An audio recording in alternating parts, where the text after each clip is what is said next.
नमस्कार, मी पूजा विचारे। आज आता या बुलेटिनमधून देश विदेशासह राज्यातल्या घडामोडींचा आढावा आपण घेणार आहोत। सुरुवात करते महत्त्वाच्या बातमीने। सोलापूरमध्ये मंत्री चंद्रकांत पाटील यांच्यावर शाई फेकण्यात आली आहे। चंद्रकांत पाटील हे सोलापूर दौऱ्यावर आले असता भीम आर्मीच्या कार्यकर्त्यानं शाई फेकून चंद्रकांत पाटील यांना विरोध केलाय। तसंच त्यांना काळे झेंडेही दाखवले आहेत। सोलापूरच्या पालकमंत्री पदाचा भार स्वीकारल्यानंतर चंद्रकांत पाटील हे पहिल्यांदा सोलापूर दौऱ्यावर आले होते। त्यावेळी भीम आर्मीच्या कार्यकर्त्यानं शाईफेक करण्याचा प्रयत्न केला, तर या कार्यकर्त्याने काळे झेंडे दाखवत घोषणाबाजीही केली आहे। यावेळी या पदाधिकाऱ्याला पोलिसांनी ताब्यात घेतलं। राज्य सरकारनं सरकारी नोकरीमध्ये सुरू केलेल्या खासगीकरणाला विरोध करण्यासाठी कार्यकर्त्यांनी हे पाऊल उचललंय। चंद्रकांत पाटील हे पुढील 2 दिवस सोलापूर जिल्ह्याच्या दौऱ्यावर आहेत। चंद्रकांत पाटील येणार म्हणून या ठिकाणी पोलिसांचा चोख बंदोबस्त देखील तैनात करण्यात आला होता, पण त्यामधून या कार्यकर्त्याने पुढे जात शाईफेक करण्याचा प्रयत्न केला। याआधी देखील पुण्यात चंद्रकांत पाटील यांच्यावर शाईफेक करण्यात आली होती। महापुरुषांबाबत केलेल्या आक्षेपार्ह वक्तव्यामुळे चंद्रकांत पाटील यांच्यावर शाईफेक करण्याचा प्रयत्न करण्यात आला होता। दरम्यान यावेळी त्यांच्या विरोधात घोषणाबाजी देखील करण्यात आली होती। त्यानंतर राज्यातलं राजकारण चांगलंच पेटलं होतं।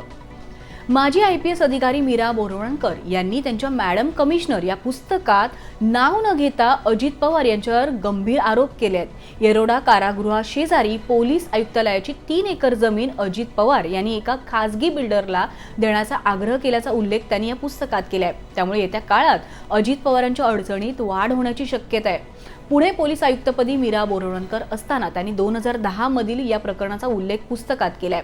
या पुस्तकात अजित पवार यांचे नाव न घेता गंभीर आरोप करण्यात आले आहेत। मात्र जिल्ह्याचे मंत्री दादा असं त्यात म्हटलंय।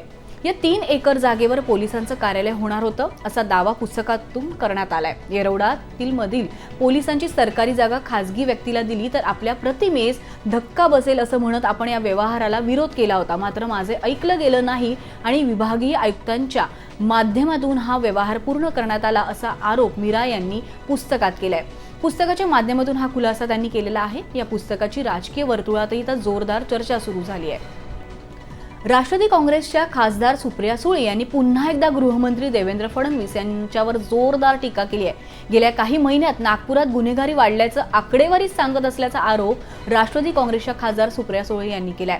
देवेंद्र फडणवीस जेव्हा जेव्हा गृहमंत्री होतात तेव्हा तेव्हा नागपूरमध्ये गुन्हेगारी वाढते हे मी म्हणत नाहीये, तर डाटा सांगतोय। नागपूर ही क्राईम सिटी झाली आहे असं म्हणत सुप्रिया सुळे यांनी उपमुख्यमंत्र्यांवर टीका केली आहे। राज्यातील परिस्थिती गंभीर आहे, महिला सुरक्षित नाहीत।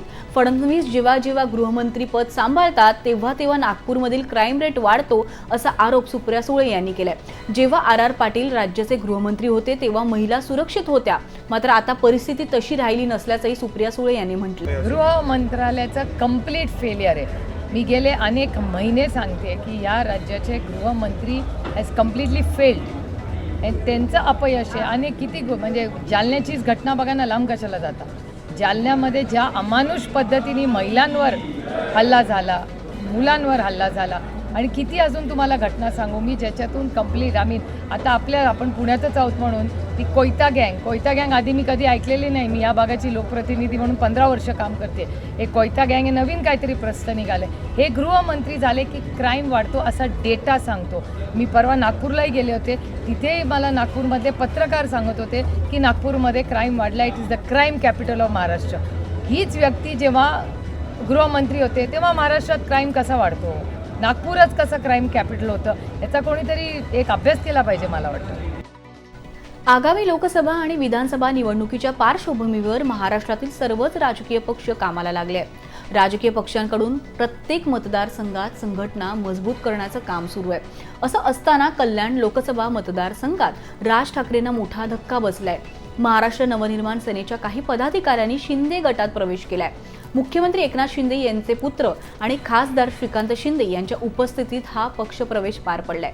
मनसेचे डोंबिवली शहराध्यक्ष ओम लोके तसंच महिला विभाग अध्यक्ष शहर शीतल लोके आणि मनसे अध्यक्ष राज ठाकरे यांचे कल्याण डोंबिवली परिसरात न्यायालयीन लढाई लढणारे वकील सुहास तेलंग यांच्यासह 14 कार्यकर्त्यांनी शिंदे गटात प्रवेश केल्याची माहिती श्रीकांत शिंदे यांनी दिली आहे। मनसेच्या पदाधिकाऱ्यांनी शिंदे गटात प्रवेश केल्यानंतर खासदार श्रीकांत शिंदे यांनी प्रसारमाध्यमांशी संवाद साधलाय।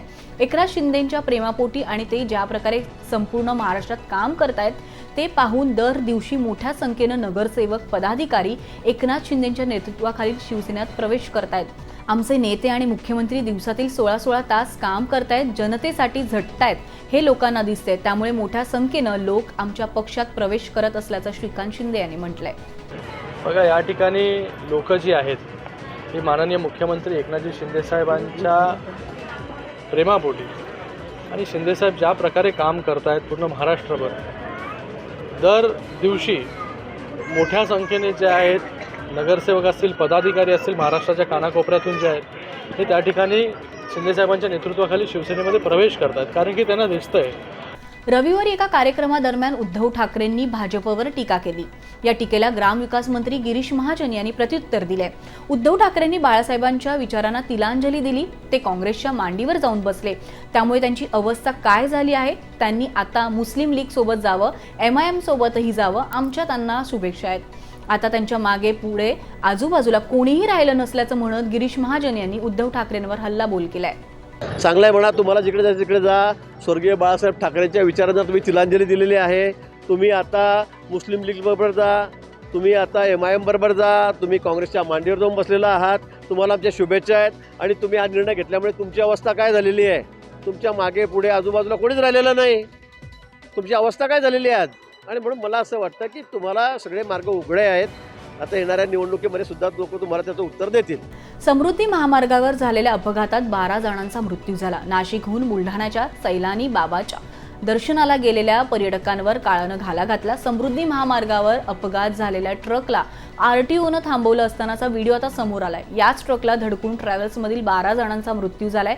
हायवेवर गाडी थांबवणाऱ्या 2 अधिकाऱ्यांवर सदोष मनुष्यवधाचा गुन्हा दाखल केला असून त्यांना अटक करण्यात आली आहे. प्रदीप राठोड आणि नितीन कुमार गणोरकर असं या निलंबित करण्यात आलेल्या अधिकाऱ्यांचं नाव आहे. दोघेही RTO असिस्टंट इन्स्पेक्टर आहेत. समृद्धी महामार्गावर ट्रक आणि टेम्पो ट्रॅव्हलरचा भीषण अपघात झाला. छत्रपती संभाजीनगर जिल्ह्यातल्या जांबरगाव टोल नाक्याजवळ झालेल्या अपघातात 12 जणांचा मृत्यू झाला होता, ज्यात लहान मुलं आणि तरुणांचा समावेश आहे. समृद्धी महामार्गावर RTOनं अवैधरित्या थांबवलेल्या ट्रकला ट्रॅव्हलच्या चालकाची झोपेत धडक दिल्यानं अपघात झालाय.